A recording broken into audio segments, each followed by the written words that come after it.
So nakapanayam nga po mga idol si Mark Magsayo ng The Ring Magazine at itinanong nga po sa kanya kung open siyang labanan si WBO Junior Welterweight Champion Shakur Stevenson kung sakaling mag-cross ang kanilang landas sa ibabaw ng ring.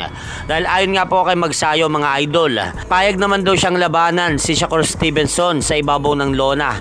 Kung bababa daw ito ng lightweight division, wala daw magiging problema sa kanya.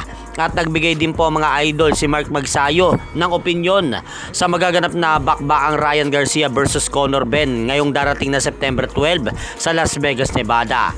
Ayon nga po sa ating pambato na si Magsayo mga idol, magiging umatikabong bakbakan daw ang laban ng dalawa dahil kapwa may beef ang dalawang boksingero sa isa't isa. At eto nga po mga idol, pakinggan po natin ang naging panayam na yan ni Mark Magnifico Magsayo sa The Ring Magazine. Yeah. What do you think about the fight Ryan Garcia against Conor Benn? What's your thoughts on the main event? That's a fireworks. Yeah. Like they have a beef each other. Someone that is in and around that weight is Shakur Stevenson as well. Yeah. Do you think when you did see him sign with Zuffa, that's another guy that you say you've got your eyes on? Yeah, but if Shakur go down in 135, why not? The opportunity is there. If the fight contract is good, and then we fight, I'm sure we're gonna put a good contract unless they fight 135.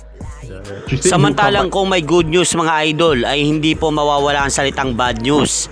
Dahil ayon nga po sa report, kasalukuyan na pong pumayag ang World Boxing Organization sa magaganap na unification fight nila Emmanuel Baquero Navarrete at Oshaki Ice Water Poster na nakatakdang maganap sa darating na buwan ng Nobyembre. Dahil ayon nga po sa naging pahayag ng World Boxing Organization mga idol, pumapayag na ang pamunuan nila sa magaganap na malaking laban na yan sa pagitan nila Emmanuel Navarrete at Oshaki Poster.